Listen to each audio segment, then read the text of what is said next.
Hello, my name is Jesse Mesley, and I am a 4th grader at Fulks Run Elementary School. This is Larry Custer from Breezy Hill Farm Incorporated.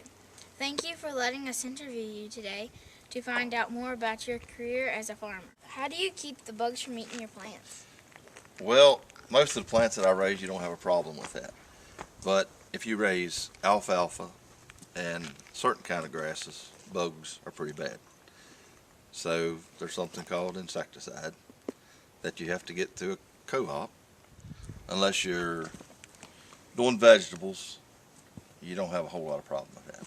How easy is it to run a tractor and a bobcat?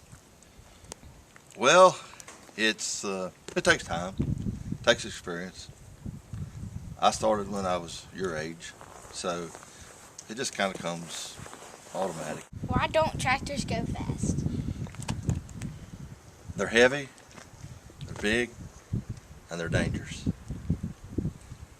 And a lot of times we're pulling a heavy load yet. Most implements we pull do not have brakes, so the tractor is responsible for stopping all of it. And the big tractor tires, and I'll show you in a little bit, are full of fluid for weight and traction. But it also has an airspace in there. And if you get going too fast, the fluid quits rolling in the tires the way it's supposed to, and then you start jumping and you're out of control. What crops and animals do you have? What crops and animals? I raise corn, rye, Sudan,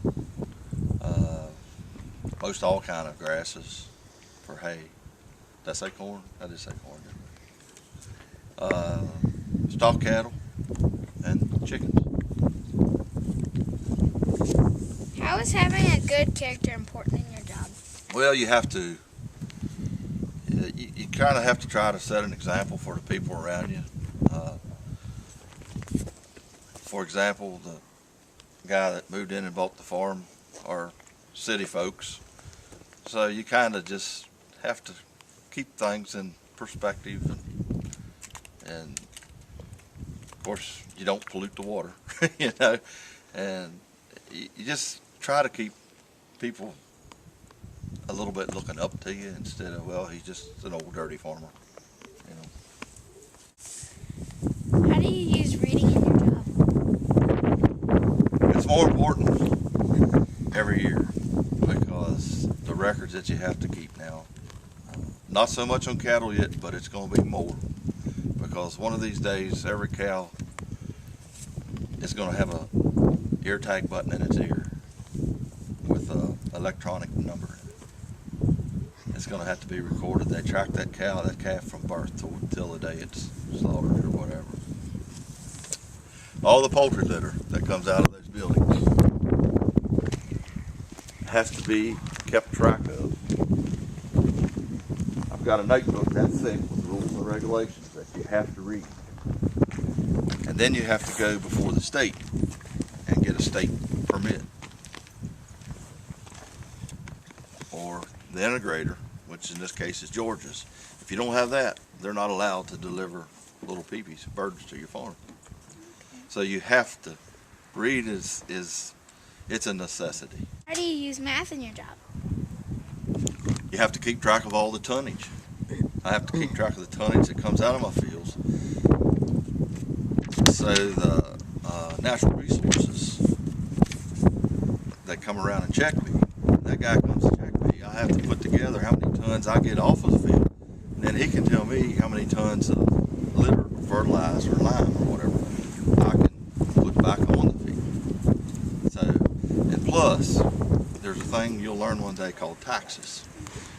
You have to keep all your bills, you have to keep that all figured out, all your income, and at the end of the year, you have to put all this together, and in our case, take it to an accountant, and he tells you how much you have to send the Internal Revenue Service. So math is a big necessity. Do you like your job? Yeah, I like it. Days like this aren't the greatest ever, feeding cattle or water pipe busts or something like that, but other than that, yeah, I like it. It's all I've ever done. Do you have any equipment you like in your job? It has no steering wheel. See the levers? Yeah. Just like if you're running a sled, the way it operates. And then you have to have the smaller tractors to get in those buildings when you need to put litter in. That thing there takes this litter. This is litter that came out of that. It's actually chicken manure with peanut hulls and all that. And of course, we have to have a way to get rid of our dead birds when they do die in the chicken house. That spreads litter on the field, plus it'll put peanut hulls and litter back in the chicken house. And that's just tobacco. That's just a handy piece of equipment to have on the farm or whatever. Or a busted water line, whatever. You don't have to wait to get somebody here. You just... This is the last, and what the DEQ, which is the Department of Environmental Quality, says is the best way to get rid of dead chickens. Those bins are full of dead chickens. They get so hot, they'll get 140, 150 degrees. So after they're in there a while and they quit eating, I'll take that skid loader, take these boards out, take them out, and you see this pile back here on the other side of those green bags? You would never know it, but that's dead chickens in that pile.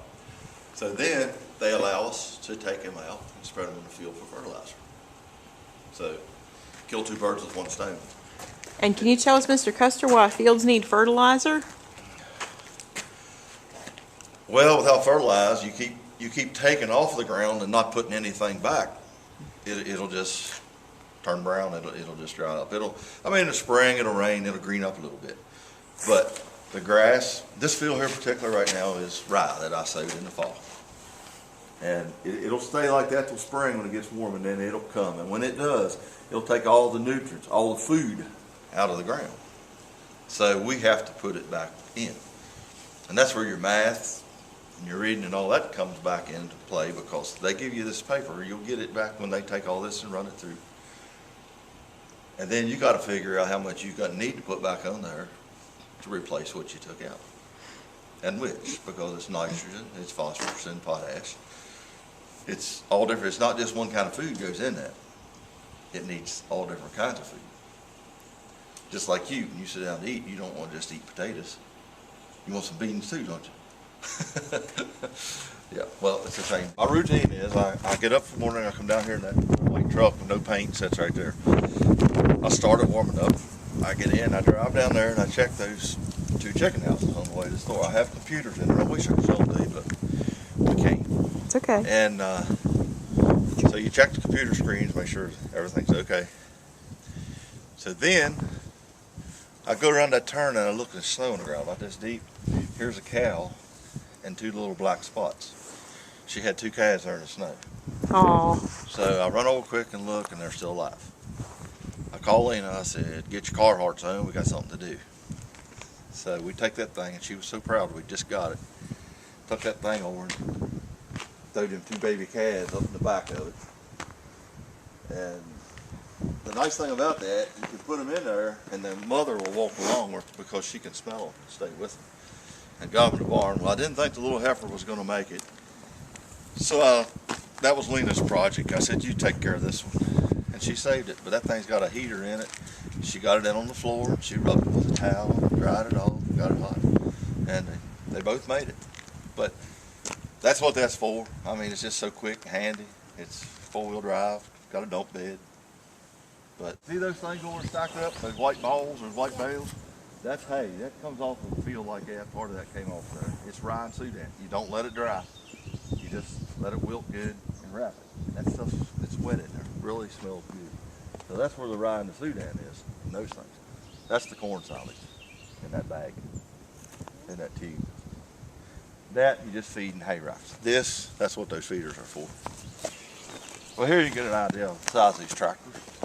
This one feeds feed outside. It feeds that corn silage out in troughs or on frozen ground, however you do it. These, I've got two of these. I've got another farm up the road, so I load this one, take it up, bring the influence back for the next day. So, want to crawl up in this one? This one's really user friendly. Give me a clipboard. Crawl over and let her take your picture.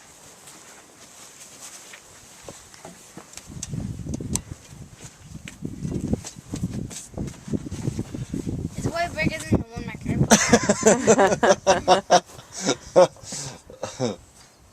You see the lever on the right? Put your hand over on that lever. Now the other one. This Yeah. You change gears with your thumb. See the plus and minus? Yeah. The plus is faster and the minus is slower. Or you can do the same thing there on the armrest. Yeah. I see it's right here. That's why I'm telling you these newer ones are so much easier to drive. You could drive that one. This one you'd have a fight. That one you can drive. Of course, all the equipment's in the shed that bales the hay, mows the hay, does all that type stuff. Let it rest for the winter. Well, thank you for your time today and for teaching us about your job as a farmer. This is Justin Wesley signing off for Fulks Run Elementary School.